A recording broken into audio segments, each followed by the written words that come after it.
Viewer discretion is advised. Your fave will be criticized. Today, we are continuing the 20th anniversary celebrations of What Will the Neighbours Say? With part 2 of our review discussing all the B-sides and previously unheard tracks included on the brand new Deluxe edition released March 2024. And special shout out to our Patreon producers, Lily, Louie, Emily, and Juliet. And you can become one too at patreon.com/cctvpops, and you can tell us what episodes you want us to make. Mm-hmm. So we will now go track by track and discuss the production, vocals, and lyrics and give our ratings for each song. So we are starting off with Wicked Game. So this one was written by Chris Isaak, and their version was produced by Brian Higgins and Xenomania, of course. And this is a cover of Chris Isaak's 1989 hit, Wicked Game. So there's quite a lore with this song because Really? back in 2005, during the What Will the Neighbours Say tour, news was announced that Girls Aloud's next single would be this cover of Wicked Game to be released at the end of the tour. Polydor then quickly announced, kind of a few weeks in, that the single release was canceled due to the girls' busy schedules, and that we never heard of it again, essentially. Brian, kind of as an inside joke, has that line, without wicked games, in biology to refer to the fact that this song was never released. Yeah. Then the track appeared on initial track listings of the Sound of Girls Aloud Greatest Hits compilation in 2006, but it was removed before the release. And then we never heard about it ever again. Sarah did also mention it in her book as well. Crazy. Yeah. And now, finally, almost 20 years later, we can finally hear this single that never was. So everyone was super excited about us all getting Wicked Game. Oh, that's so fun. I mean, Yeah. I can understand. Like, if you're new to the show, I am, 3 years old, a fan now? Yeah. Like, she grew up so fast. It's just, wow. But yeah, you mentioned it before. I remember when you told me we were going to do this. Wicked Game's got to be on it. And I'm like, Wicked Games? He goes, yes. I was like, oh, okay. I didn't realize how important. It's very important. That's what makes it even better. This is so interesting because everyone knows the song, obviously. It's very, moody. And I'm not saying the girls don't do moody, but, at the time, even with the first album, it was just kind of like, all right, okay. So for them to do a cover, there's a lot of covers on the album, in the B-sides. We'll talk about it later. And I was like, oh, this is nice. When I first heard it, just kind of blindly just letting it play, I thought, oh, this sounds like something like Lana Del Rey would do. Like early Lana Del Rey video games kind of thing. I was like, because of how moody it sounded, and and the singing and the breathlessness, and then the updated production. I was like, ooh. The harmonies sound like they're haunting us, which is nice to kind of have the women sing it as well. I think the effectiveness is in Chris Isaak's, him being the guy getting placed. I'm like, oh yeah, take that. But it's nice to have the women kind of take this and be vulnerable and haunted. And question for you, who is on the second verse? Because I was always like, oh, they're oozing. Is it Kim? The start of the second verse, like the first line? Yeah. That's Sarah. It is Sarah. Okay, it's Sarah. Yeah. When they sing in their lower registers, they sound so good. And I'm just like, I know pop isn't so alto friendly, but it sounded so delicious. It was good. It was so good. But yeah, and the belt right before the second chorus sends me. It's so just like, oh yeah, that's Nadine. Yeah. Oh yeah, that one I know. But it's just, I was like, ooh, yes, there it is. But I thought I'd ask you just to make sure, because I was like, we did ask. But yeah, honestly, I feel like this is a cover that they could have put on the main album. I mean, what the heck? Whatever happened with it not being a single, that doesn't mean you can't just stick it on the track listing. But I guess they thought it sounded good enough to be a single. It just didn't work out. And they were like, no, we got to hold on to it. Yeah, I mean, I guess timing-wise, this would actually have been the start of the Chemistry campaign, actually. And so my first reaction, well, first off, I think the Girls Aloud version is great. I wasn't really sure what to expect, because at first I was like, well, there's a reason it was canceled. And then, listening to the original version, I'm like, how would they execute this? And then also as a single, they were only, at their second album, the fan base wasn't completely solid yet. This would have been a huge risk, I think. I don't think it would have done well as a single. I think it would have been very divisive with, I think with such a huge song. you're going to have the people that are like, this is not even close to the original, right? Yeah, and the time period between. Yeah. Ooh, and it would have been released in the summer as well, which is even more odd, I guess. But then thinking of chemistry, I do think this is better than See the Day. So I'm surprised they didn't just kind of move this to kind of the winter single for the next album. But, we haven't done the chemistry review yet, so look out for that. We will do that. Okay, we have a lot to go through. I know. But yes, anyway, I think the Girls Loud version is actually great. I'm pleasantly surprised. Production-wise, I think Xenomania and Brian did a great job, actually. Because I also wasn't sure about that. That like guitar slide is so iconic in that song. Yeah. And it's a rock song, so it's very organic. And so I was like, oh, if it's more electronic, like, will it have that same kind of haunting feeling? Because the song is cool because it's like sultry and sexy, but then dark and kind of like, yeah. So, but they actually did a good job kind of keeping all of those elements in there, I think. And the girls' vocal delivery, you're right. I'm actually very impressed. Yeah. Because you're right. Like before this, we had maybe like Life Got Cold. And then there are some moodier ballads on the album. Like there's Hear Me Out, and the solo ones. But they all sound really, really good. And they do have that sultriness that I think it needed. Yeah. And so, also, I need to give a huge shout out to Nicola. So I think we said in the album review, Nicola was shafted, like especially in the beginning, less so near the end. But the first couple albums, Nicola gets so few parts. Yeah. And she sings the most on this version. And she sings like basically the entire lead of the chorus. So good for her. She sounds amazing as well because her innocence really works with kind of the sultriness of the other four. I think it's a good balance there. I have that in my notes later. Yeah. So I'm very happy about this. And it's grown on me more as I've just listened to it these past few days. But yeah, really, really cool. I'm really glad we finally got it. And I'm glad it's not horrible. Congrats, fans. Oh my God. Can you imagine all this parent lore? I wasn't sure. Like, I could see, I've experienced this at work, right? It's like people will be like, this is the next single. And then they'll play it at a meeting and then everyone will be like, what are you thinking? Which is possibly what happened here, too, because it is a risk. But it's actually pretty good, even though it is a risk. I still think it shouldn't have been a single at that time. Yeah. But I'm glad it's at least good. Yeah. Anyway. Okay, so what do you rate this song? I gave it a 9, starting off strong. Okay, me too. I will also go with a 9. Yes. One of the better covers. All right, up next we have Disco Bunny by Brian Higgins, Miranda Cooper, Tim Powell, and Nick Kohler of Xenomania. And this was previously unreleased until this deluxe version. So we have a little Disco Bunny moment, which can I just say I love the title. Okay, so my nickname, my family is Bunny, right? So, and I like to go out and dance. So I was like, oh, this is basically like, it's your theme song. Literally. Because it's like a Buckle Bunny, like in country music. Shout out to Tanner Adele, where Buckle Bunny's kind of just, ball around like the country boys and the cowboys, whatever. And then there's this couple. I was like, oh, this is nice. Yes. But then the chorus was giving like, oh, I can't dance. It's like a disjointed lyricism, but it didn't bother me as much. I think for me, what bothered me was like the chorus that was a little bit lazy. But are these like deluxe like B-sides of it maker? Like, hey guys, we recorded it. You guys kind of maybe heard murmurings. We want to give it to the fans as a gift as the 20 years. Like, what is the... Yeah, so we did not know this title or the next song. Okay. Well, I think the Xenomania Girls Aloud vault has always been quite... not confusing, but just like reclusive or just in the shadows a bit because of the way Girls Aloud write or how they recorded. Yeah. And how Brian and team write.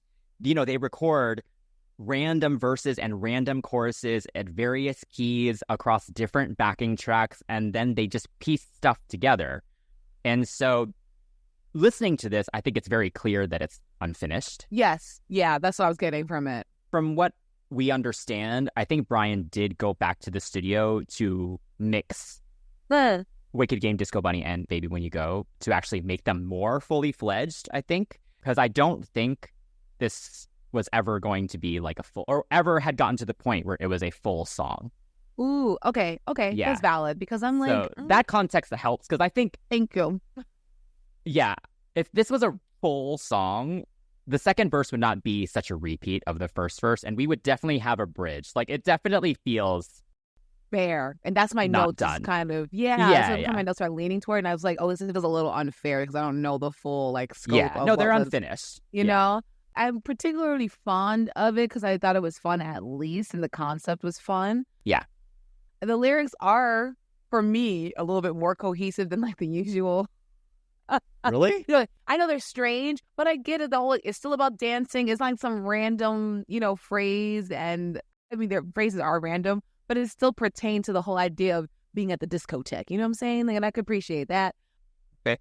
I'm trying to give them a bone here because my notes were very much like it sounds unfinished. The chorus is a little lazy, but my thing is whatever version they had of Disco Bunny as a chorus, the multiple versions they had, if this was their strongest one, I don't know if the song would have survived. Obviously, they got so much better with their EDM-y tracks, obviously.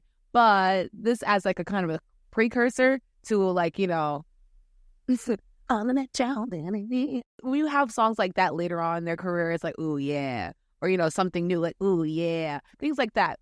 It's a nice little like, okay, they can do the more electronic, dance poppy girl thing. And I can appreciate it. But yeah, everything else is just me complaining about the lack of finishedness. But now as you explained it, I understand. Yeah. So I think taking that into account that it is a demo, I think it's actually pretty good for the most part. Yeah. I think the chorus is fun for sure. And I think it feels like it's missing like a second half of it or something. But you're right. It has a lot of potential there. I think the production's interesting. Like, it's again kind of guitar forward, but distorted electric guitar forward. And I love that with the Xenomania stuff. So it fits in with kind of the rest of the sound of the album. Mm-hmm. But yeah, I think like I mentioned earlier, like the second verse just feels like it just feels like a different option for the first verse. Yeah. Yeah. Because I think we're just so used to Xenomania tracks having, even if the structure is the same for the two verses, there's at least like, someone else singing it, or there's like a slight melodic change. And this one, it definitely feels like all five of them kind of just recorded the verses, and he was like, okay, let's take this one singing this line, this one singing this line. Like, it just kind of felt, again, just like demo-y, which is fine because that's what this was. So it's cool to hear that because it's quite rare. Like in the Girls Aloud discography, we don't really know like what they were working on other than the stuff that made it on. Right. I will say vocally, the girls sound great again. Yeah, totally. Yeah, the sass, especially in that pre-chorus, is so perfect for Sarah and Nadine. And yeah, if you just take that chorus, it does fit in with like the dance-seer songs that are on the album and some that are later on too. So yeah, I appreciate it as kind of a new song in the discography.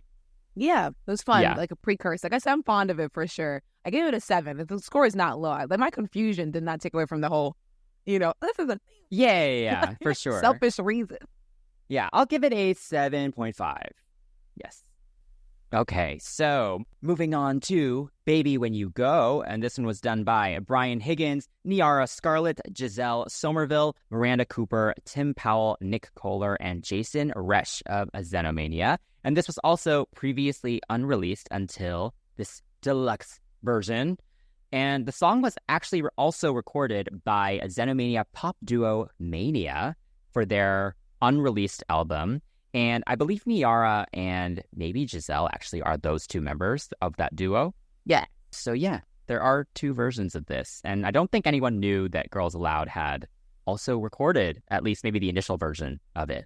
Oh, I mean, I always find it so interesting when songwriters like have their own little like performing, like Victoria Monet, for example, right? We all know she writes a lot.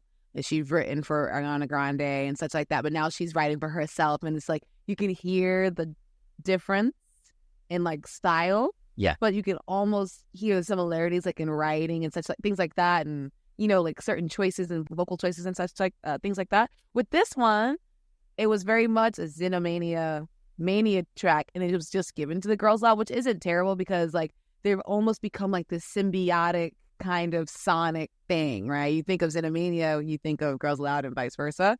So I think I like it for that reason. because the song is solid with the original, and also it's built upon with the several voices of Girls Aloud, which is what I like a lot, like about it. The melody of the chorus, I think, is something that really stands out to me, because even though it's melodically really like melancholic, there's a drive behind the production. There's something a little bit more, it's not like a slow tempo, it's like a mid kind of tempo. It's not, Yeah, it's mid-tempo, yeah. Yeah, it's not happy, but it feels like there's a hopefulness. Yeah, exactly. But then the melody of the chorus is like a little melancholic, and I love the vocal blend and the harmonies. I think this is one of my, like, kind of like a scratch something in my brain a little bit. I was like, I liked how smooth everything sounded. But yeah, in contrast with the thumping production, you have like the sad lyrics and the sad meaning and feelings behind the song. And I think like the girls really emoted well in the song. Because the song is very relatable in terms of lyricism. I like the verses and the pre-hooks a lot melodically, and the girls emote really well. And I think this song stands out because of that for me. And yes, shout out to everyone who doesn't really get lines and get shafted. Kim, Nicola, like this is like an opportunity for you fans to like hear it and be like, oh wow, back in the day they were really on the tracks. It's just by I guess an unlucky draw, the ones that got picked on the album kind of left them as like sub vocals. But no, I like this one. It's a nice little break from the dancey, shaky, shaky. Girls Aloud. Yeah, what do you think about this one? Yeah, I mean, I love a melancholic mid-tempo Girls Aloud moment. They have quite a few of those kind of across the discography, so I'm glad to have another one. I think they do excel with this type of sound. And it fits in, again, sonically with the stuff on the album. Like, I think if you had a longer track listing, a fully formed version of this song could have definitely easily fit in there. Yeah. If you listen to the Mania version, it's definitely more fleshed out than this one. Like, the second verse is completely different, and there's a lot more of a build in there, more hooks, more ad-libs kind of throughout the thing. So yeah, I think maybe Girls Aloud kind of did the initial just kind of demoing of it, and then, Mania was also supposed to release their album in 2004, I believe, like, so that same year. So I think it kind of just, the two Mania ladies just kind of took it and kind of finished it for themselves. But yeah, I agree with you. I think the melodies are really nice in this one. Again, the two verses do feel like they're kind of just two versions of what the first verse could be, just like lyrically. But I'm not mad at that, because then you get to hear kind of the different girls kind of sing kind of different lines and stuff. The distribution. Hello. Yeah. And then, yeah, like I mentioned earlier, like I think vocally, yeah, they just execute this like moody vibe really well. Like all five of them can do the drama. So yeah, I'm a fan of this one. I'm really happy to have this one as well. What do you give it? Yeah, I'll go 7.5. I don't know if that sounds low or not. It's still not a fully fledged song, Yeah. And so, yeah. How about you? I'm sitting at a 7, and I agree. Aside from it not being a fully fledged song, I think just comparatively to the album that we've already reviewed, so definitely check out that review on podcast or here on YouTube. But yeah, compared to what was on the album, I'm like, I don't hear anything that I would replace. Like, oh my God, why was this not there yet? Yeah. So that being said, I think that's kind of where my thought process is with the rating. So yeah, if you made it this far, be sure to drop a comment. Let us know what your favorite song is, or let us know your scores so you guys are watching, okay? So on to the next song, Hanging on the Telephone. And this is written by Jack and Lee and produced by Ian Masterson and Terry Ronald. And it's actually a cover of Blondie's cover of the Nerves song, Hanging on the Telephone. And Girls Aloud recorded the track to perform as the opening track to their set at the GAY Club in London to promote No Good Advice and the first album, during which they had phone booths on stage, a reference to the No Good Advice video. And footage from the performance is unfortunately never been released, but there are photos. And this is where Nicola wore her famous skirt that says, "I'm a rude ginger bothered," in response to a comment from Matt from Busted. And the song made its first appearance on the Sound of Girls Aloud Greatest Hits album in 2006. But yes, what a fun time. Rebellious Girls Aloud. The pictures are great. What do you think about this song? Yeah, I mean, back when the Sound of Girls Aloud was released, I remember everyone being excited to hear this one, because I think people just kind of knew that they had performed it that one time at this tiny club. But, it was the early 2000s, so people did not have footage like that, like we do now. So it was just those pictures that we saw. So yeah, people were excited to hear it, I think. And I don't think I knew the song before I heard the Girls Aloud version back then. But now that we know that it's a cover of a cover, it's kind of fun to hear how the song evolved, actually, like from the Nerves through to Blondie. And this one is quite a clear kind of like pop interpretation of the Blondie one. Yeah. I think production-wise, it sounds a little karaoke just in some of the elements. Like some of the fake real instruments just sound a little too clean. But at the end of the day, it was literally for a promo performance that they did once. So it's not like we're expecting some crazy high-budget production here. Like, it did its job, it had good energy, and it stays pretty true to the original, or I guess the cover that Blondie did. And vocally, they sound good. Like, Sarah shines on this, obviously, as, like, the resident rock chick. But honestly, all of them give good attitude, pretty much. And yeah, the lyrics of the song are actually pretty funny. Like, I don't know if I realized how, like, desperate it sounds. I'm in tears. That's funny. But yeah, I enjoy it. It's fun. I do wish we got to see the performance. Oh yeah, that's one of those lost media files that should be like on YouTube, like YouTube whole thing. Have you seen those lost media videos on YouTube? Yeah, but I don't think this was even officially filmed. Like, there probably no cameras there. Yeah, that's what's so crazy about it. Like, God, what a different time. It's a moment in time we can never have, except through pictures.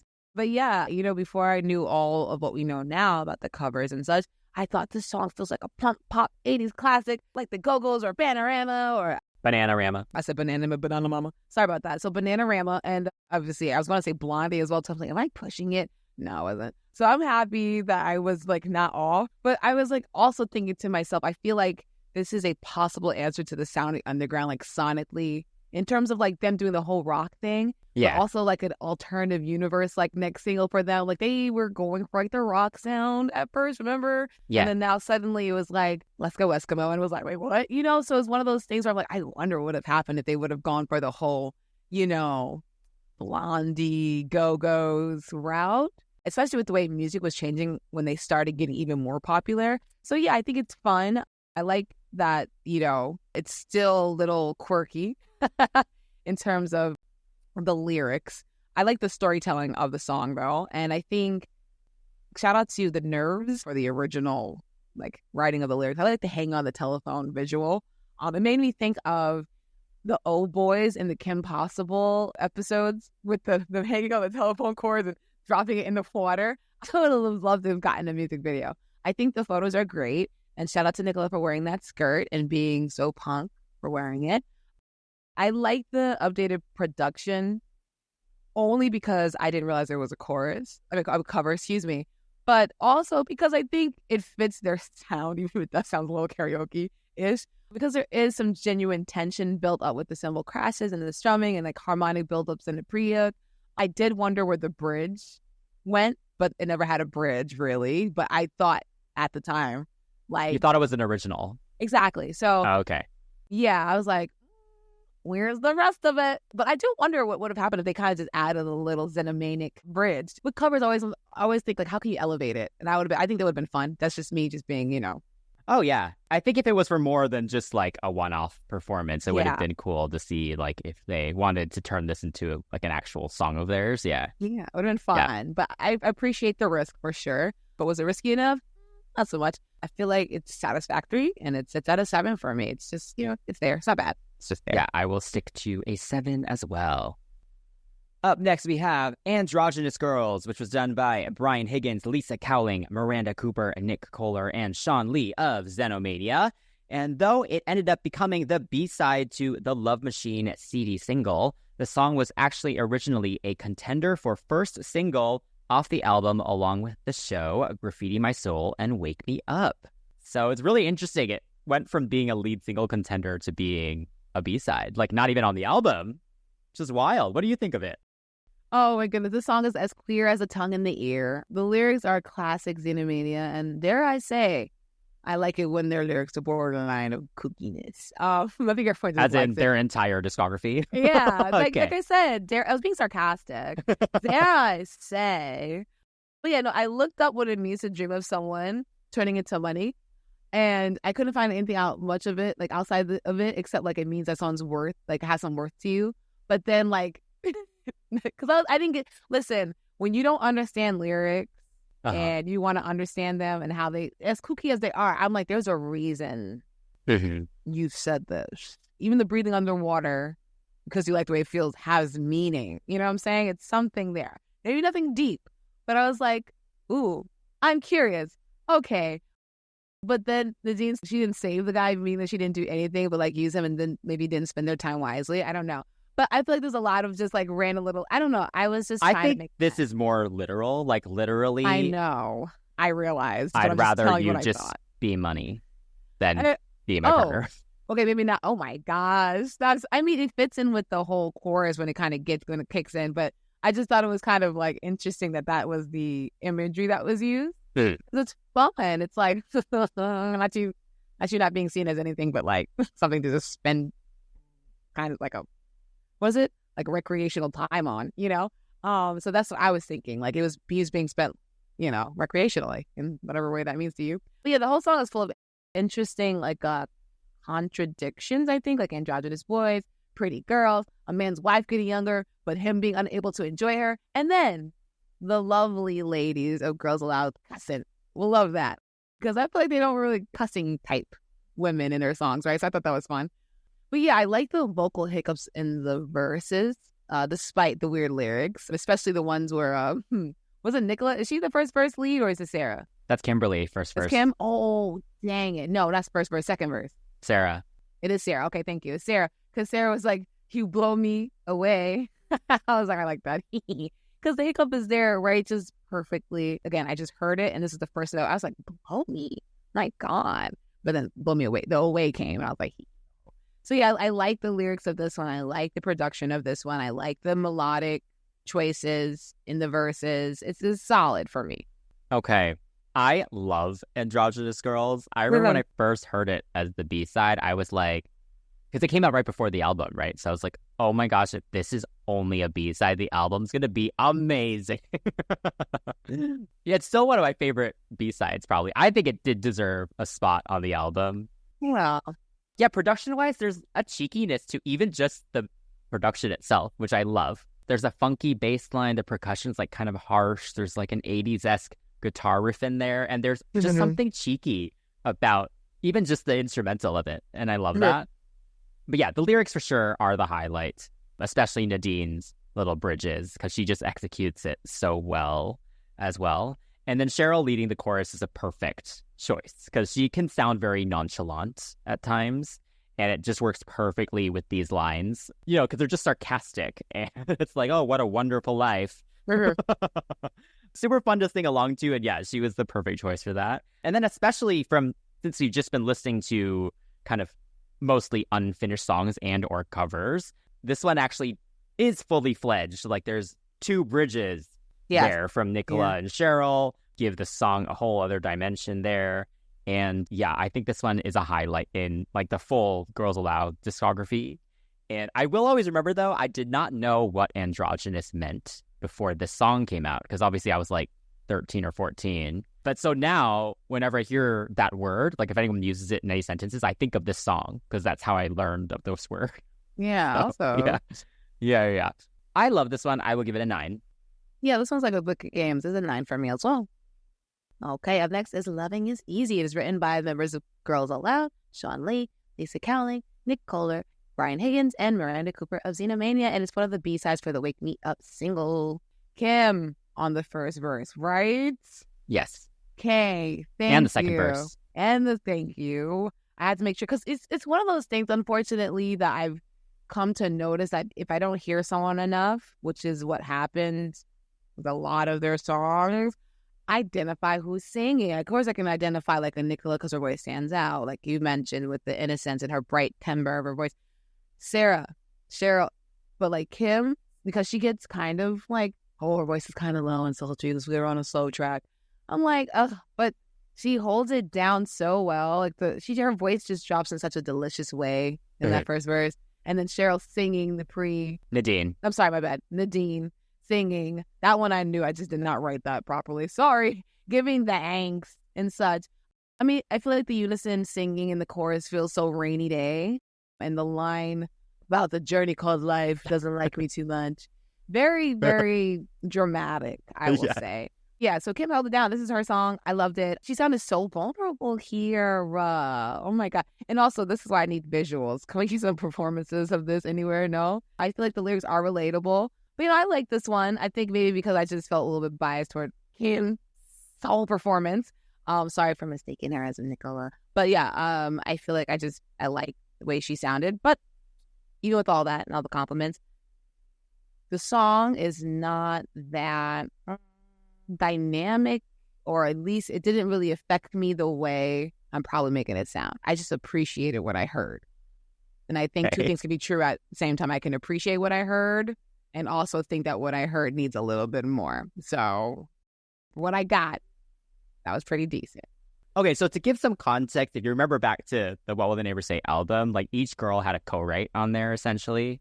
So I think this is an additional Kimberly co-write, and they probably were like, we already have the 3 ballads, like Hear Me Out, I Say a Prayer 100 different ways. So then they were like, okay, let's choose Big Brother and Make Me Daddy for the album to, get some upbeat ones in there. So I always say like this one and then History, the next song we're going to talk about, are like the 5 member mid-tempo co-writes. Like they're kind of like, yeah. So that's more context. So I assume this is Kimberly's co-write just because she does sing almost the whole thing. And then for publishing reasons, they just credit like the whole group for everything. So yes, I agree. I think Kimberly sounds amazing on these verses. This is such a good showcase of her voice. She really does excel in the lower register because she is able to like hold it down. And she has, just a nice like thick and kind of warm tone. So it just sounds really nice down there. And yeah, with the second verse, her kind of harmonizing over herself as well is great. I do think it was the right choice to not make it a completely solo song, though, and get Nadine to kind of come in and balance things out a bit more on that first verse. And she also kind of does the ends of those choruses as well, because she's just naturally just a much more powerful singer. So it's just to give the song a bit more energy. I think that was definitely the right choice to do. Yeah. But yeah, the chorus melody is pretty, but that lyric that you pointed out about their journey called life, not liking them very much. I'm like, girls, 2 of you are still teenagers. Like Nicola and Nadine are still like, what, 18 or 19 at this point? You don't go through, shoot. I was going through some stuff at 19. Jesus, maybe they went through some stuff. It's like, you've still got a long way to go. So hopefully it gets better, right? It just, yeah, I mean, it just feels like something that, like a 40 or older someone would like say, and it would sound very profound, Yeah. So then when you have like 2 teenagers and like 3 20-year-olds singing, it's like, okay, like calm down. Yeah, maybe life is rough, man. Being a ginger's tough. Sure. Like whatever. Yeah. Oh, good to But yeah, I think it's a decent track. I don't think it's as good as the 3 mid-tempo co-writes that made the album, though. So I do understand why it's not on there. Yeah, and then I actually do remember this was originally released actually not on the CD single, but I think it was a 7-inch. And so we got like a really bad rip of it for many years before someone found like the high quality like CD version. Anyway, yeah. So that's a fun fact. Had to deal with the jankiness before you got the good stuff. Got it. Yes. So I will give this one a 7.5. How about you? For me, this one's a 6. It's okay. Okay, the next one is History, and this one was also credited to the members of Girls Aloud: Sean Lee, Tim Rolfe Larcombe, John Shave, Miranda Cooper, and Brian Higgins of Xenomania. And this was also a B-side for the Wake Me Up single. This was on the CD single. And like the last one, I think this one was actually a Cheryl co-write, clearly, because she sings the entire thing.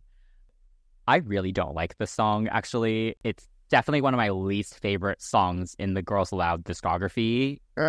So sorry, Cheryl. But I think the song is so boring. Like, it's such a slog. Production-wise, there's literally nothing even to talk about. Like, it's like there's nothing happening in the back there. I guess it matches the melody of the song, I guess. But literally, there's like nothing happening. There's no like interesting sounds. There's no like flourishes of anything. It's just like very just kind of this droning kind of like a synthy thing. Yeah, I think the lyrics are actually written pretty well, but melodically it just like it just doesn't do anything. Melody's just like pretty boring, and I think Cheryl's execution is all right. Like, I do think she emotes well in this case, But this song would have definitely benefited from some of the other girls coming in. Like when the chorus hits that second time around and you hear Nicola and Sarah leading it, it's like, oh, thank God, like something else happening here, and it wakes it up a little bit. I will say I do like the bridge, actually, like Cheryl's little please and squeeze and all that. Like I like that. She sounds good, like harmonizing over herself there. Yeah. But yeah, then it needed like Sarah and Nadine to come in with some ad-libs or something. Like, I don't know. There's just like no life in the song. And then it's long as well. It's like over 4 minutes, like over 4:30 actually. So it's not great for me. Yeah. I wrote that it dragged. Yes. I feel like the lyrics, the storytelling is there. There's potential in it. But it feels like another standard issue kind of track. And I think maybe because there is no other voices throughout, as you've been saying, the demo feel is real throughout this, especially with those deep breaths throughout the chorus. The fact that I heard someone kind of gasping for air as they're singing the chorus, yeah, no, that's a no-no. Why did anyone not cut that out? I do wonder if the song could have, like, how you say, benefited from different vocal textures and harmonies throughout, like as you've mentioned.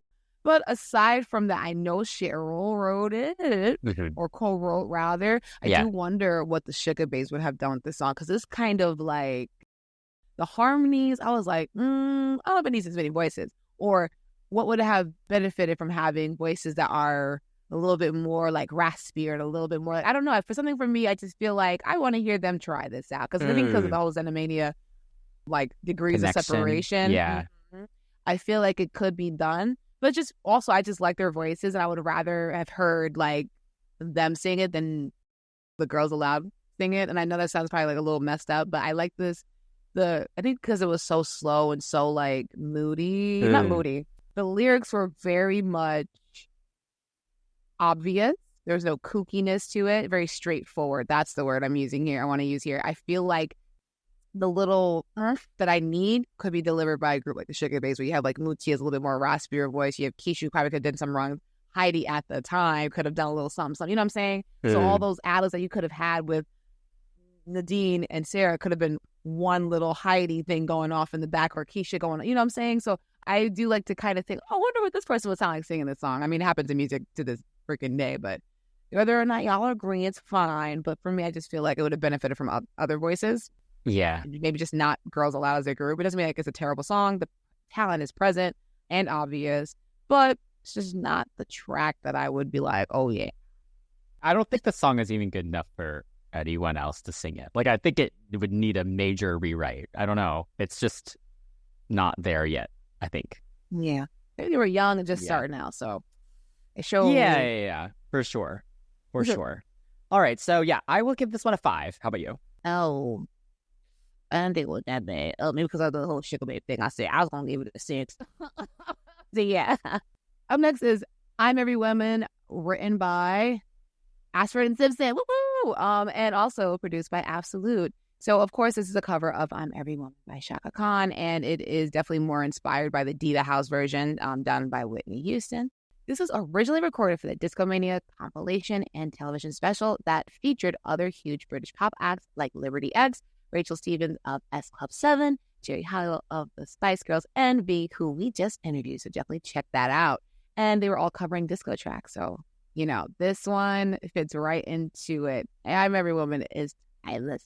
It is. It is timeless, and it's a lot to live up to. So how do you feel about their performance, the rendition, performance withstanding? Not great. I would probably say this is one of Girls Aloud's worst covers. Sure. Because, I mean, it's hard. This song is hard to sing. Like, the original and the Whitney version and a lot of other covers are all very, very good, you know? So it's just a lot to live up to. And, you know, Girls Aloud can sing, but, you know, this just takes, you know, another level of that, I think. The production is fine. You know, it's decently made. Again, they're not trying to, like, be that creative with it. It's a kind of just a very on-the-nose cover. But it's done well. Like, all the elements sound well done. I think the session singer is kind of taking over all the backing vocals and then behind them on the chorus and stuff definitely makes it feel very karaoke. And kind of like they kind of went in the studio and each had kind of one take of the whole song and they just kind of took verses from each person because they felt whoever sounded best. Ugh. Yeah, but I think they did an all right job. I think there's one line that Nicola does where she sounds amazing. Yeah. She like transitions into like a head voice and then belts. I was like, okay. And Sarah, she was living her best life with those whales at the end. She went for it, at least. Nadine sounds good on the ad-libs, I think. And then Kimberly does she pushes quite a lot on her parts as well. So, I mean, they tried. Like, they did a decent job, but it just doesn't fit their voices, So, they did what they could. Yeah, I guess what do you think about the song before we talk about the performance? I don't ever want to touch anything that Miss Nippy has done herself ever. I don't care to. I'm not.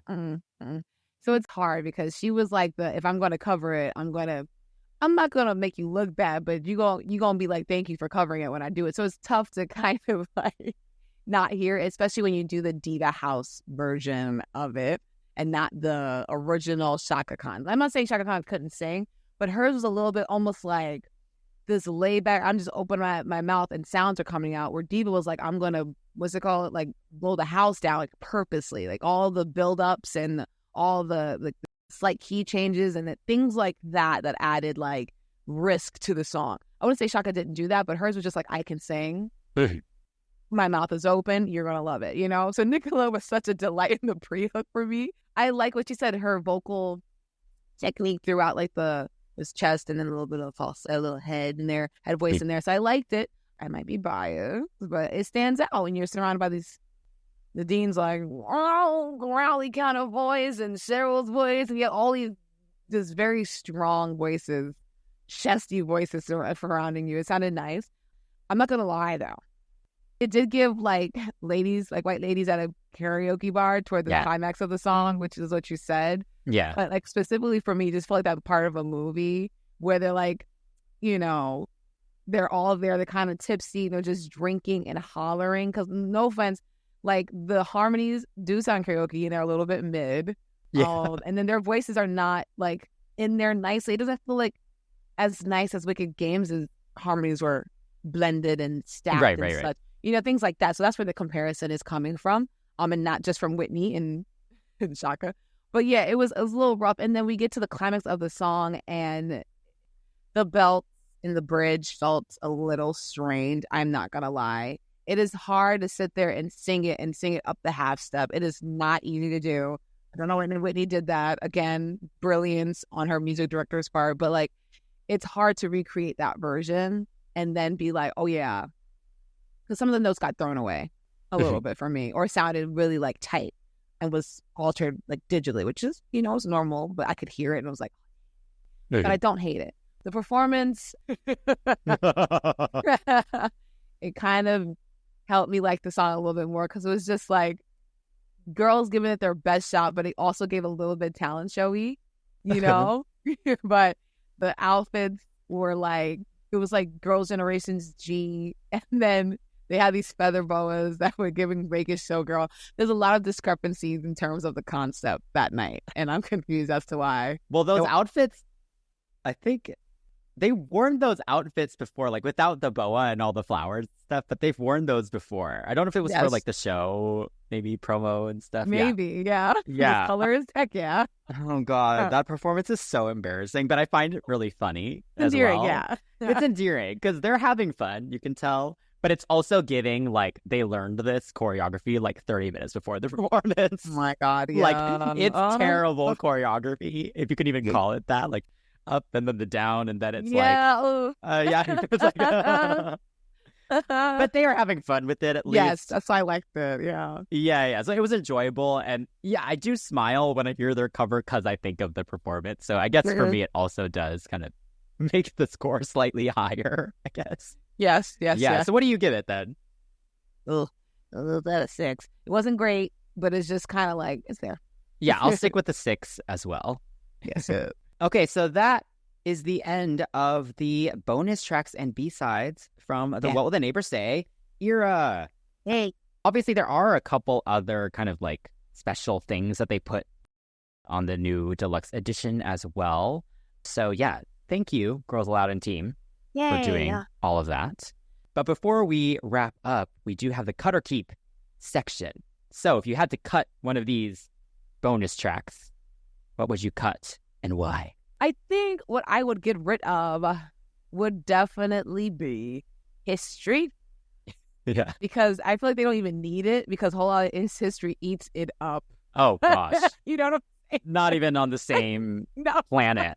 That's what I was like, because literally when I Yeah. type in history with Girls Aloud, this song doesn't even pop up on the, it's Oh, like, you know? as it should not. Yeah. Ooh.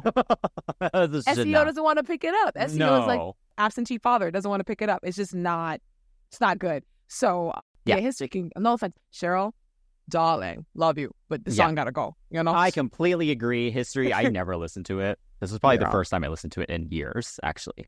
If I had to keep a song, okay, as much as I am now appreciating the Wicked Game cover, I do have a soft spot for Androgynous Girls. Oh, So I will still go with that one. Yeah. man, I was gonna pick that one too because I Okay. like it. Yeah. Yeah.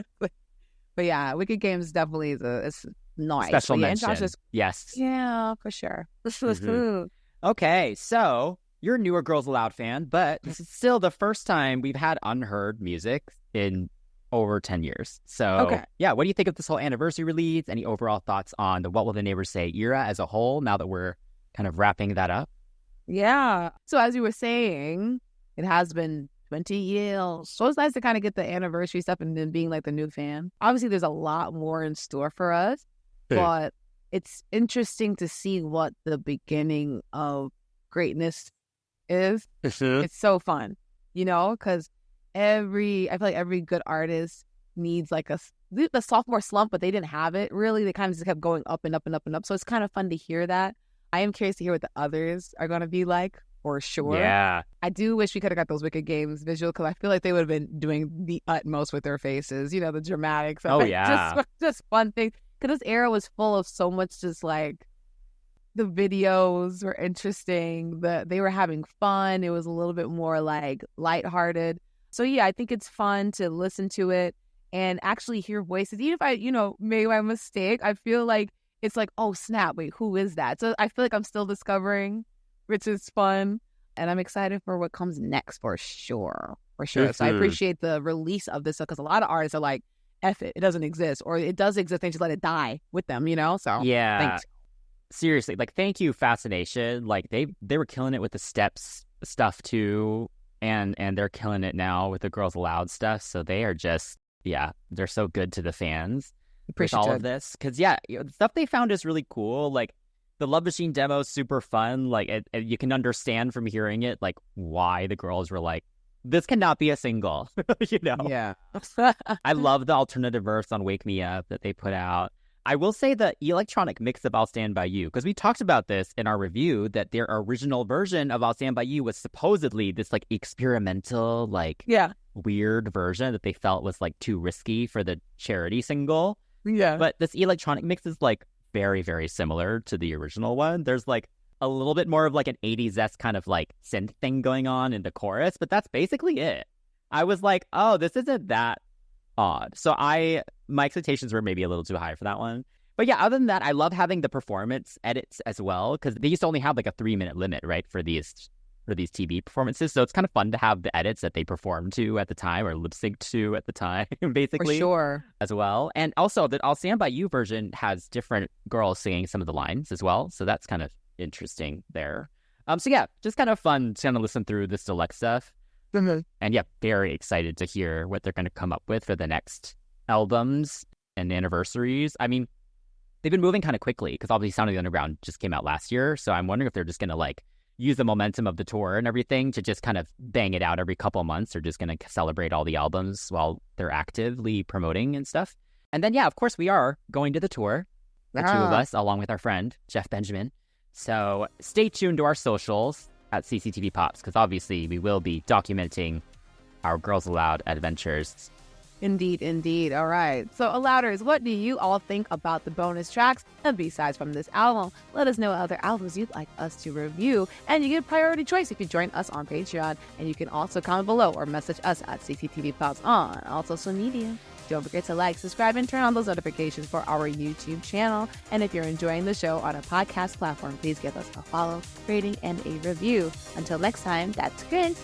That's Chantel. Signing off from CCTV, the Non-Stop Pop Show.